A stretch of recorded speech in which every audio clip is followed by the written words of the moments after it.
Hope groups again. Hope you're having a great week. This week we're talking about Elisha, and then coming back into the story is the widow whose son died, who Elisha raised from the dead. There's going to be a 7-year famine in Israel, and so Elisha wants to get her out of the area, and so he sends her to the Philistines. She goes down and she lives as a refugee among the Philistines.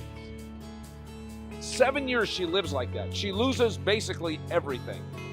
And then at the end of the 7 years in the story, she comes back in to the land of Israel. And she comes in right at the time Gehazi is telling the king about all the incredible things that Elisha had done. And he's talking about Elisha raising from the dead this widow's son right when she arrives. I mean, at that moment, that's the story Gehazi is telling the king. She shows up. Anyway, because she shows up at this perfect time, what the king did, because he's so taken by the stories of the exploits of Elisha, he restores the widow and her son all the property that she had lost and the income off of that property. Now, many people believe that this young boy that Elisha raised was actually Jonah.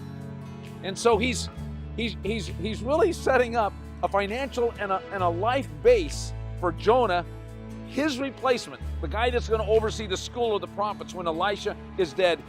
He's basically taking care of him right there. And it happens right when this woman is coming back into town to see if she can get her land back. Here's the point. God weaves things together perfectly and at exactly the right time so that everything we've lost, everything He wants to get to us, everything that belongs to us in Him can be given to us at the right time. But the whole thing hinges on this, that we arrive at the right moment. It says that God works everything together perfectly. I like to say it this way. When we are loving God and following Him, it's like He puts us right in the crosshairs of His will so that we become the target of His love. We become the target of His restoration.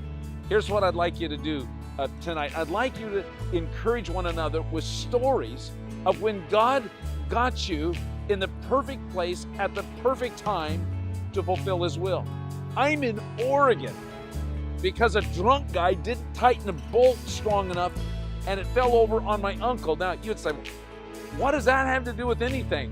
I'm in Oregon because of that, and when you look at the whole story and all the wild things that happened, it caused me to arrive in Oregon at my age, my time, to fulfill kind of a calling that is upon my life. Every one of you have a story like that, so I want to encourage you. Think about, go back, retread your life, think hard, rejoice as you're discussing those moments when God brought you at the right moment, at the right time, to fulfill something that He wanted to do in your life. And then begin to pray, because those moments are going to happen again and again and again beyond our wildest imagination.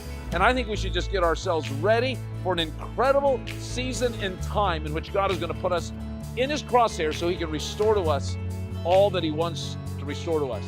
Man, I hope you have a great Hope group. I'm sure enjoying mine.